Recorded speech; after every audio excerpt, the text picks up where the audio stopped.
morning. This is Colquitt County Extension Agent Glenn Beard speaking.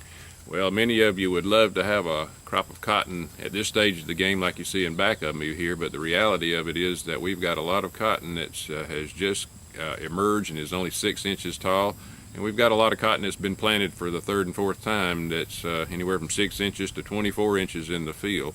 And we need to know exactly how to treat this cotton as far as growth regulate is controlled and our growth control is concerned. Today on the program we have Dr. Guy Collins. And Dr. Collins, how should we treat this crop as far as growth control and that sort of thing? And how hard should we push this crop this year?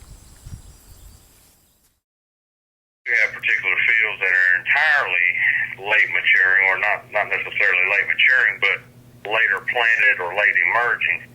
In those situations, that's also a very difficult challenge because we're now seeing vigorous growth in those fields, and we don't want to do anything that's going to delay maturity any more than it already is.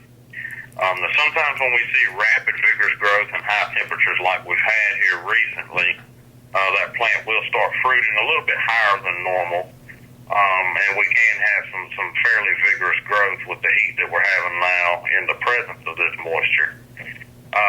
But at the same time, we still want the stalk to have enough height to support a decent boll load like we do in any field.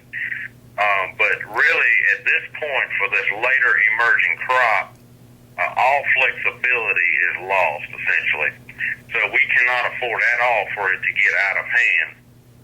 But we still do need a crop that's tall enough to support a good boll load, or at least the best that we'll be able to do for this year. So in those situations, we really have to stay on top of it in terms of monitoring growth very frequently. And just because it looks one way today, it might look totally different next week. So we have to stay on top of it and make PGR decisions very quickly.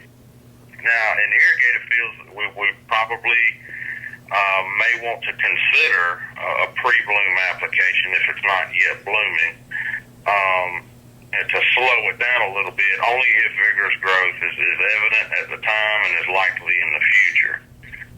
But again, these decisions really need to be made on a case-by-case and a field-by-field basis because every situation is a little bit different.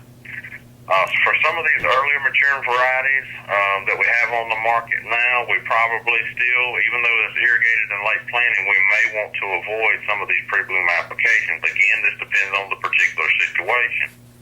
But a lot of the newer, real early maturing varieties still won't really get out of hand, so we might run the risk of preventing that stalk from getting tall enough to support a good boll load for those one or two varieties that I'm talking about. For later maturing varieties, we probably want to consider that pre-bloom application a little bit more, especially for this later planted cotton. Once again being on the program today, and Dr. Collins did recommend that growth regulate and control should be done on a field by field basis, and it also should be done on a variety by variety basis, so it should not be a one approach fits all. So we have to make sure that we go into each field and make sure that each field is treated as it needs to on a field by field basis. That's about all the time that we have on today's program. Give us a call at the Colquitt County Extension Office, and we'll be glad to answer any questions that you might have at that time.